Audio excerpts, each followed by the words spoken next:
Queridos míos, siéntense conmigo un momento, acérquense, dejen que su corazón descanse un poco.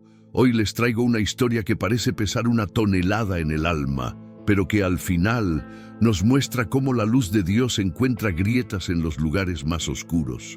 Grietas que a menudo parecen simples, errores.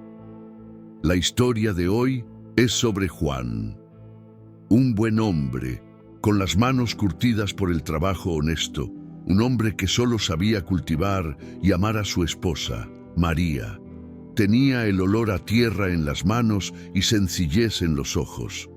Pero la vida, la vida a veces nos juega malas pasadas que desafían nuestra comprensión.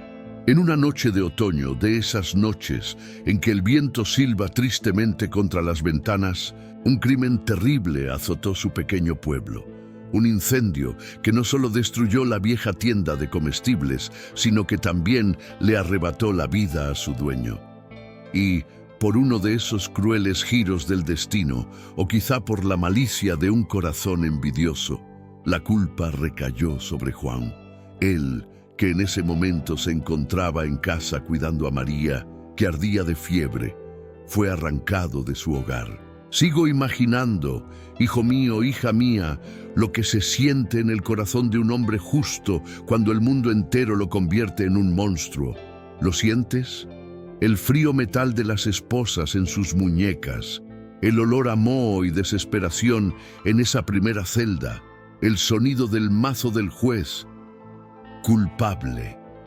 Una palabra que robó el sol, que robó el futuro, que robó el nombre de Juan.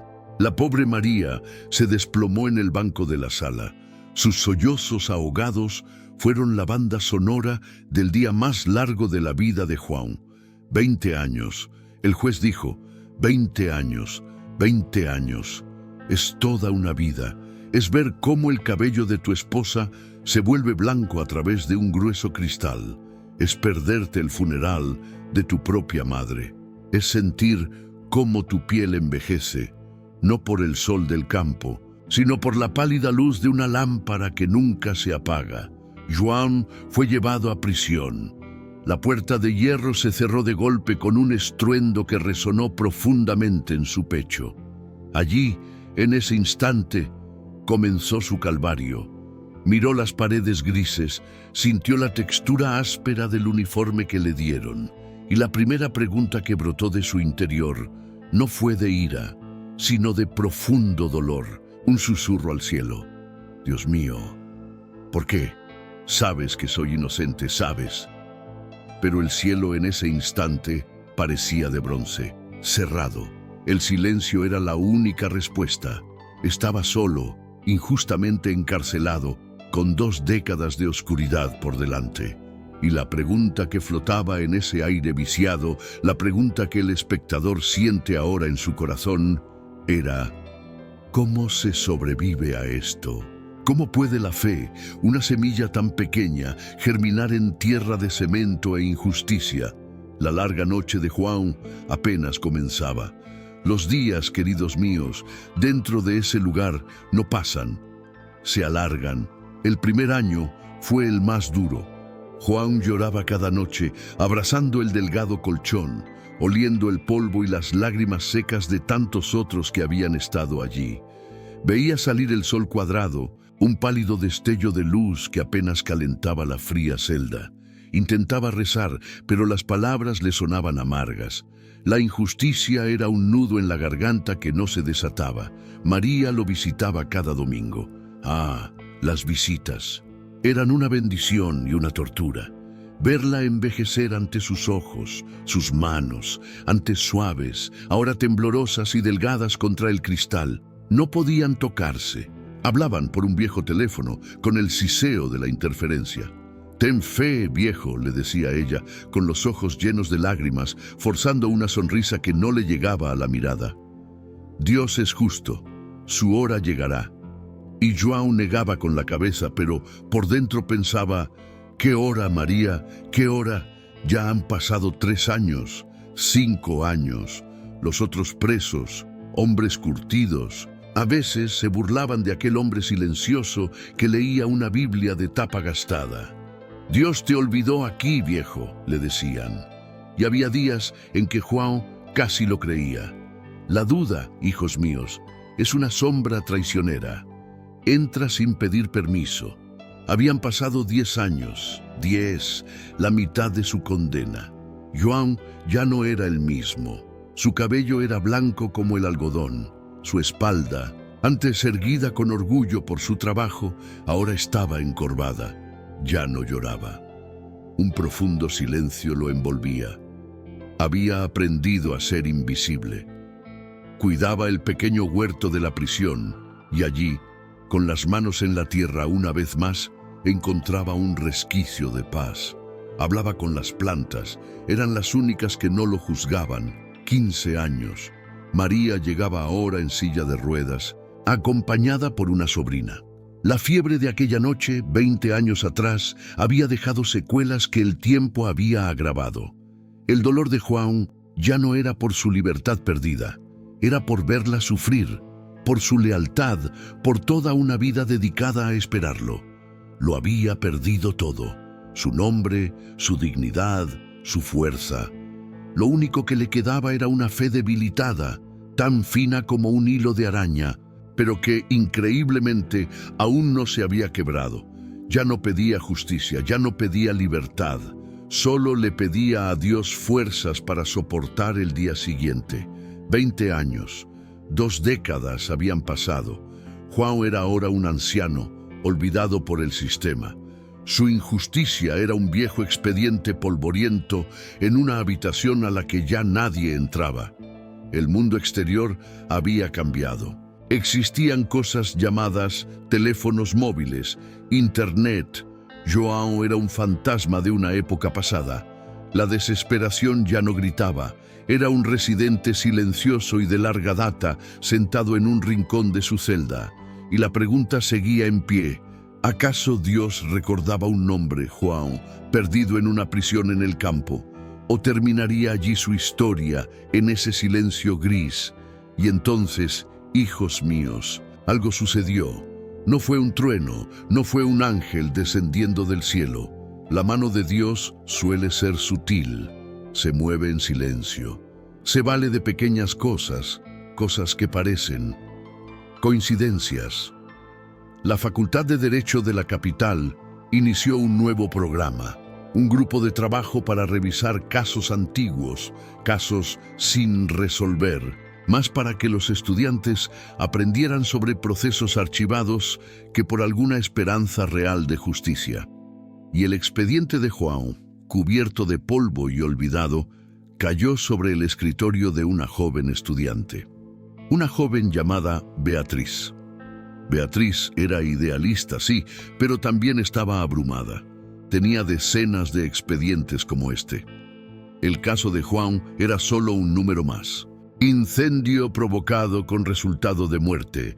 20 años, casi cumplido. El protocolo era sencillo: comprobar si había solicitudes de reducción de condena por buen comportamiento y archivarlas. Pero algo hizo que Beatriz se detuviera. Miró la foto descolorida de João, tomada 20 años atrás. Una mirada asustada, confusa. No era la mirada de un asesino, era la mirada de un campesino. Ella misma venía del campo. Reconocía ese tipo de mirada. Leyó el expediente. Era sencillo, demasiado sencillo. Un testigo ocular, un vecino que tenía una vieja disputa con João por una cerca, que vio a João salir corriendo de la tienda de comestibles, y eso era todo. La defensa, por aquel entonces, un defensor público cansado, apenas lo refutó. Beatriz se sintió un cosquilleo en la nuca. ¿Sabes esa sensación de que algo no cuadra? No era lógica, era intuición, una inquietud en su interior. Decidió, en contra del consejo de su supervisor: no pierda el tiempo con esto, señorita. El hombre ya pagó. Pedir ver los expedientes originales. No los resúmenes digitalizados, sino las cajas físicas. Cuando llamaron a John a la sala de consulta, pensó que se trataba de algún problema. Vio a aquella joven con gafas de semblante serio. «Señor John», dijo, «me llamo Beatriz, estoy revisando su caso». John suspiró. Ya había oído aquello antes, en sus primeros años. «No pierda el tiempo, hija mía. No hay nada más que hacer. Solo le pido a Dios que me permita ver a María una última vez». Pero Beatriz insistió. «Señor John, la testigo principal, su vecina. ¿Recuerda a alguien más que estuviera en la calle aquella noche?» John frunció el ceño, con la frente canosa dolorida. 20 años. Era como intentar ver a través de una densa niebla. «No, hija mía, estaba oscuro. Solo recuerdo correr a casa, hacia mi María. Tenía mucha fiebre». Beatriz lo anotó. La primera señal misteriosa no era una prueba, era una sensación. Una inquietud en el corazón de una joven abogada que decidió, por una razón que no podía explicar, volver a examinar un caso que todos habían olvidado. ¿Qué buscaba ella en realidad? ¿Y qué significaba esa incomodidad? Esa sensación, queridos, esa inquietud que sentía Beatriz, era el Espíritu Santo avivando las brasas.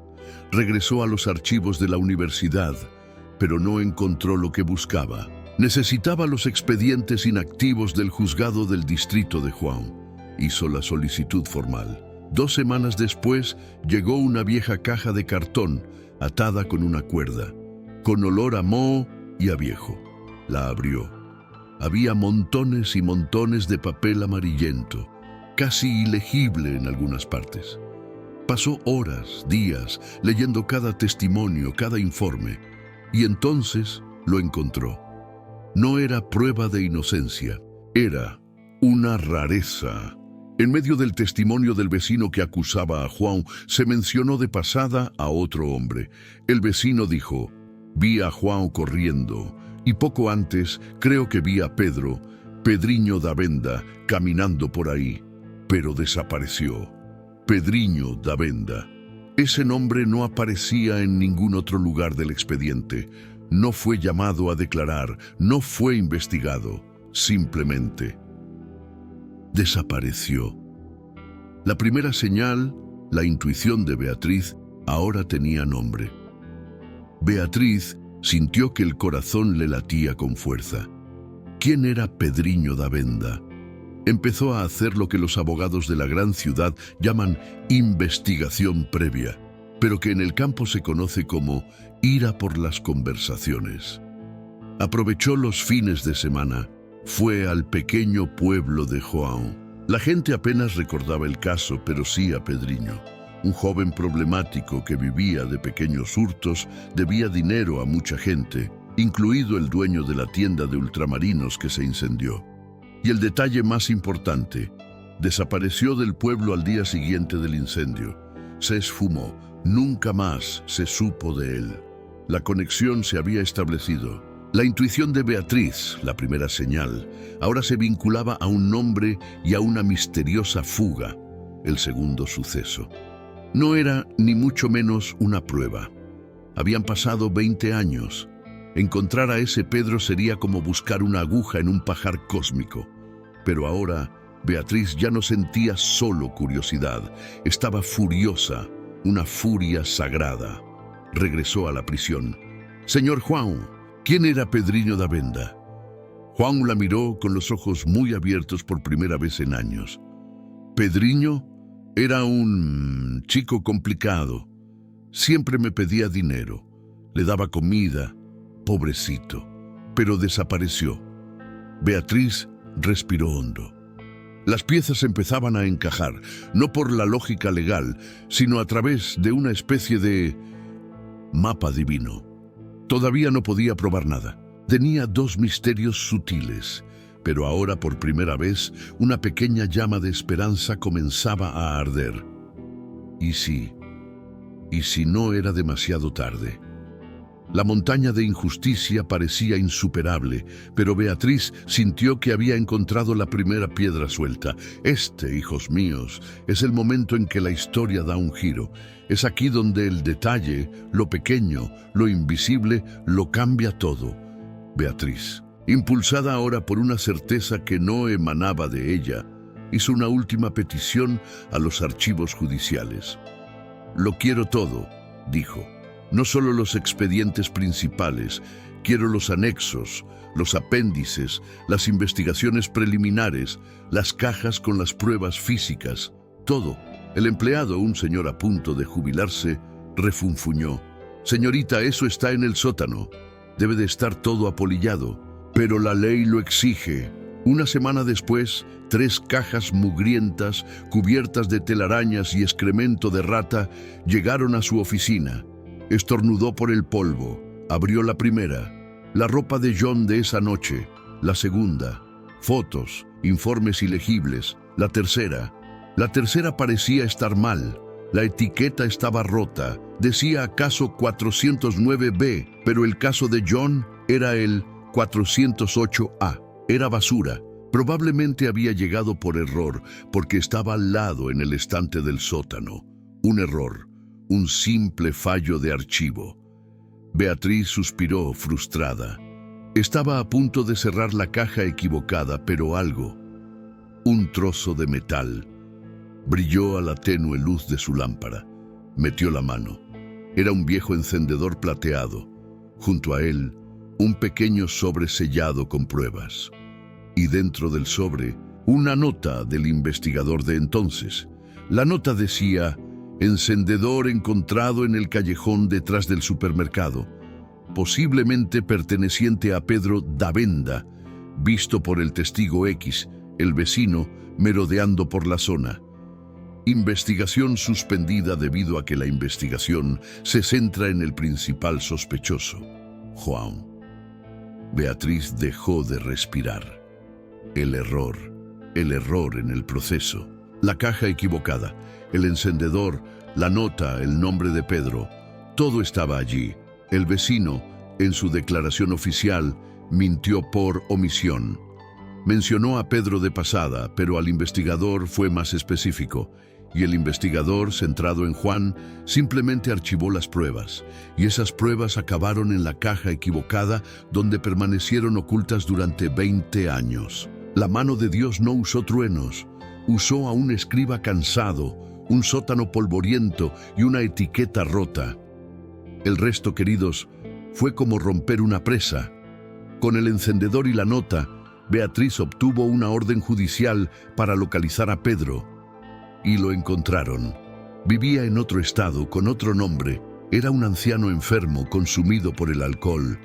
Cuando Beatriz y la policía lo confrontaron, no opuso resistencia. Se derrumbó y lo confesó todo. Era él. Fue a cobrar una deuda al dueño de la tienda de comestibles, la discusión se puso fea, empujó al anciano, quien cayó y se golpeó la cabeza. Desesperado, Pedro prendió fuego para ocultar el crimen y huyó, usando a su vecino, quien le debía dinero del juego, para sembrar la duda contra Juan, su enemigo, el día que Juan salió de prisión. Ay, mis hijos, el aire era fresco, el sol de la mañana parecía oro líquido. Juan se detuvo ante la verja de hierro. No corrió, se quedó quieto, respirando. Sintió el viento en la cara por primera vez en 20 años. Cerró los ojos. Aquel aire. Era el aroma de la misericordia. Dio un paso y otro. Y allí estaba ella, María. En su silla de ruedas, mayor, más frágil, pero con la misma mirada. Beatriz estaba a su lado, llorando en silencio. Joan caminó hacia su esposa. Se arrodilló sobre el asfalto con dificultad, sus viejos huesos crujiendo. Y, por primera vez en 2 décadas, le tocó la cara. Sus manos callosas, ahora limpias de la suciedad de la prisión, rozaron sus arrugas. Y no dijeron nada, solo lloraron. El milagro no fue que se abriera la puerta. El milagro fue el error de una caja olvidada. que Dios había guardado durante 20 años, esperando al joven abogado de corazón inquieto. Miren esto, queridos amigos, 20 años, toda una vida de espera. ¿Cuántas veces durante todo ese tiempo habrá alzado Juan la vista al cielo y preguntado, ¿dónde estás, Señor? ¿Cuántas veces se habrá arrodillado María en la fría tierra, implorando justicia, y solo habrá oído el silencio? Siempre tenemos tanta prisa, ¿verdad? Queremos que el milagro ocurra al instante. Queremos que Dios obre en nuestro tiempo, que resuelva nuestras injusticias ya. Pero la historia de Juan nos enseña una profunda lección sobre el tiempo de Dios. El plan de Dios, hijos míos, es como un tapiz. Visto desde abajo, desde nuestra perspectiva, es solo un enredo de hilos sueltos, de colores que no combinan, de nudos y cabos sueltos. Parece un error. 20 años de dolor. ¿Qué sentido tiene? Pero Dios observa desde arriba. Él estaba tejiendo. Necesitaba que pasaran 20 años. Necesitaba que naciera una joven llamada Beatriz, que creciera y estudiara Derecho. Necesitaba que se creara un nuevo programa en esa facultad. Necesitaba que un oficinista viejo y cansado cometiera un error y tomara la caja equivocada. Lo que nosotros llamamos error o casualidad, Dios lo llama instrumento. Lo que nosotros llamamos demora, Dios lo llama preparación. El encendedor no apareció en el primer año, ni en el 10º, apareció en el 20º, en el momento exacto, ni un día antes, ni un día después. La justicia de Dios puede parecer dormida, pero nunca muere. Llega en el momento preciso, utilizando los medios más improbables. Ahora les pregunto a ustedes, hijo mío, hija mía, que me escuchan, tal vez con el corazón apesadumbrado, esperando una respuesta que no llega. ¿Cuántas veces han visto un error en su vida? Un trabajo perdido, un camino bloqueado, una demora inexplicable. Y han pensado que era el fin. ¿Cuántas veces han juzgado una situación como un caos, sin darse cuenta de que simplemente era Dios, poniendo orden en el fondo del pozo? La fe de Juan no le dio la libertad de un día para otro. Su fe lo sostuvo, vivo durante 20 años hasta que el error de Dios pudo ser revelado. Quiero invitarte a hacer algo ahora, aquí, en los comentarios, en este espacio que compartimos. ¿Alguna vez has vivido una situación que parecía un terrible error, pero que, con el tiempo, comprendiste que era la mano de Dios obrando en secreto? ¿Alguna vez has visto una coincidencia convertirse en un milagro? Comparte tu historia con nosotros. Fortalezcamos nuestra fe juntos leyendo los testimonios de los demás. Tu historia podría ser la luz que alguien que lleva 20 años esperando necesita leer hoy. Si esta historia te ha conmovido, deja tu amén en los comentarios. Dale me gusta a este video para que este mensaje de esperanza llegue a más personas. Y por supuesto, suscríbete al canal para que podamos seguir compartiendo estas historias que alimentan nuestras almas. Que Dios bendiga tu espera y que te dé la capacidad de ver los milagros ocultos en los errores del camino. Que la paz esté contigo.